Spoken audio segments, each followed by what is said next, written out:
What you are about to hear is something WWE did not want to go public. Randy Orton, 14-time world champion, one of the most calculated, most dangerous minds in professional wrestling history, has said things publicly that have sent shockwaves through every locker room, every boardroom, and every backstage corridor in that company. And here's the thing that should make your blood boil. WWE's response to it? Silence. Corporate silence. The kind of silence that tells you everything. Stay with me, because by the end of this video, you are going to have questions, serious questions, and I guarantee you are going to want to drop them in the comment section below. Let me ask you something. When was the last time a man with Randy Orton's track record, Randy Orton's leverage, Randy Orton's legacy, went out of his way to publicly call out the very company that made him a star? This doesn't happen casually. Randy Orton does not speak recklessly. He never has. He is the apex predator. Everything he does is calculated. Every word, every pause, every strike. So when Randy Orton opens his mouth and points a finger directly at WWE's decision-making, their handling of talent, and the way they've treated him and others behind closed doors, you do not brush that off as locker room gossip. You stop, you listen, and you ask yourself, what does Randy know that we don't?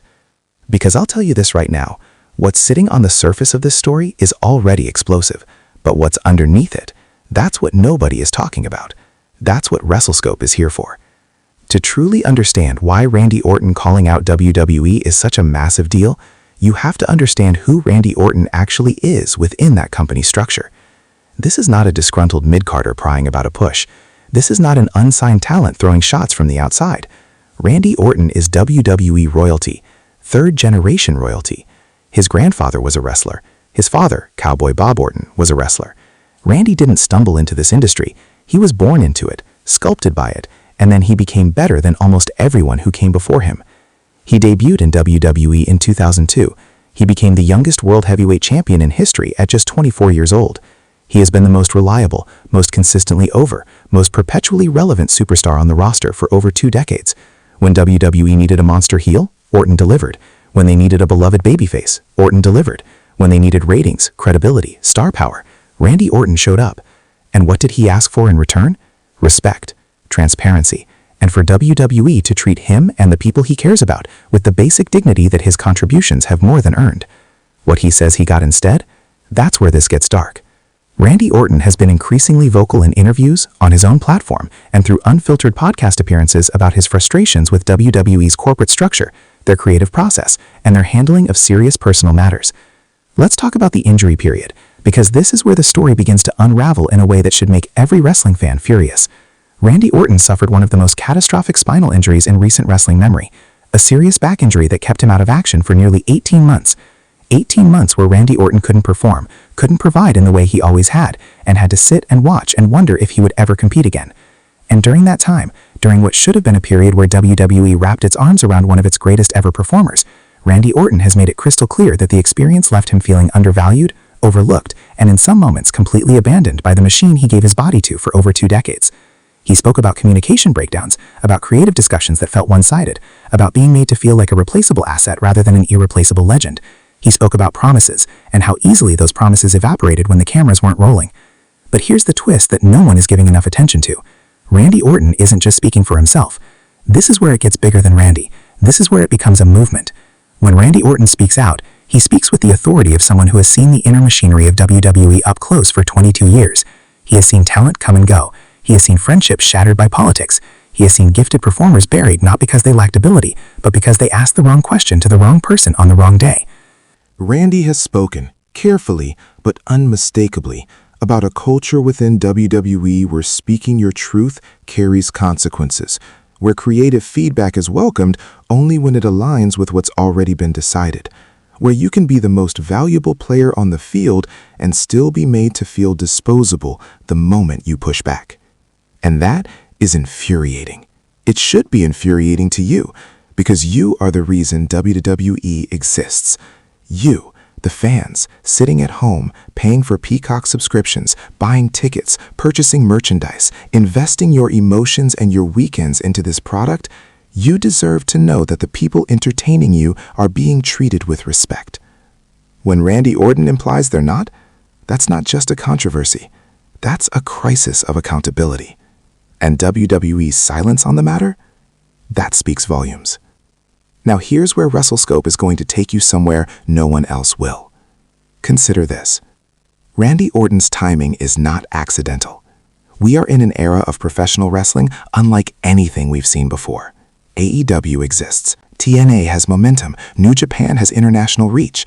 Independent stars have more options, more platforms, and more leverage than at any point in wrestling history.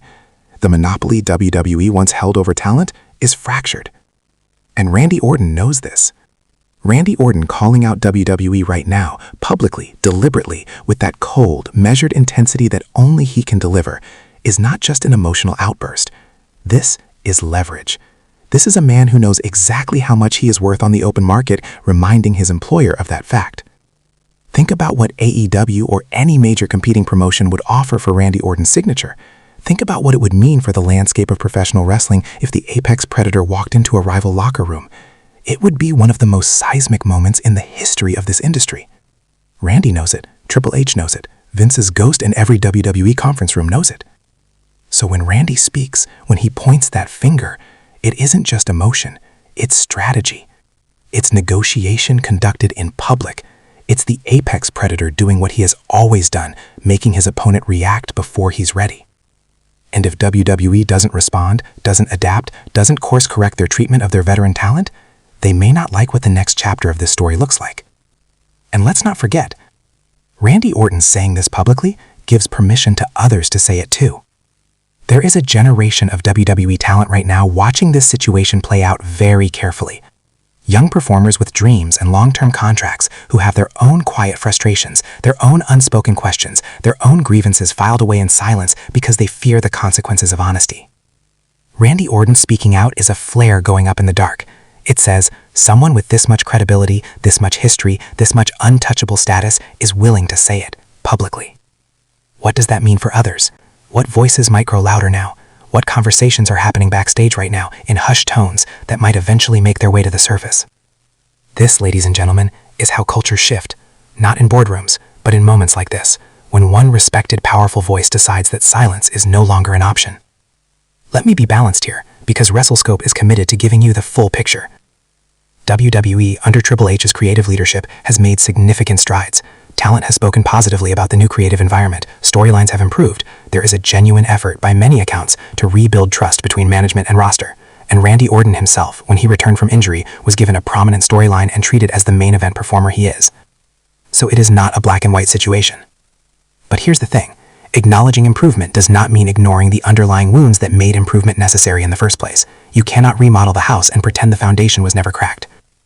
Randy Orton calling out WWE is a reminder that the scars from years of a certain corporate culture don't disappear overnight, that rebuilding trust is a long, ongoing process, and that the performers who sacrifice their bodies and their personal lives for this company deserve more than promises. They deserve sustained, demonstrated action. WWE has an opportunity right now. How they respond to Randy's comments, behind closed doors and publicly, will say everything about what kind of company they truly are in this new era. So where does this leave us? Randy Orton has done what almost nobody in his position has the courage or the calculated nerve to do. He has held up a mirror to one of the most powerful entertainment companies in the world and refused to look away. He did it for himself. He did it for his legacy. He did it for every wrestler who sat in a backstage hallway wondering if their worth was measured only in what they could give, never in who they actually are. And he did it for you, the fans, because Randy Orton understands something fundamental. When the product you love is built on a culture of silence and suppression, the entertainment you receive is never as good as it could be. A locker room full of respected, fulfilled, empowered performers creates better television than a locker room built on fear and compliance. Randy Orton isn't burning bridges, he's testing them to see which ones are strong enough to stand on. And the apex predator, he never strikes without knowing exactly what he's hunting. Alright, WrestleScope Nation, I need to hear from you right now. Do you think Randy Orton is justified in calling out WWE, or do you think this is all part of a calculated storyline designed to build heat?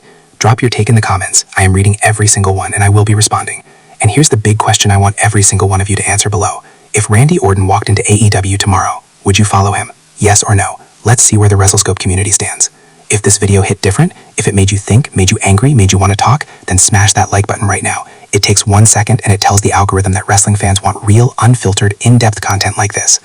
Subscribe to WrestleScope if you haven't already. We don't do surface level here. We go deeper, we go harder, and we go places other channels won't. And share this video because your wrestling friends need to be having this conversation. Text it, post it, put it on your story. Let's get this discussion everywhere it needs to be. Until next time, stay sharp, stay passionate, and never stop questioning the narrative. This is WrestleScope, and we see everything.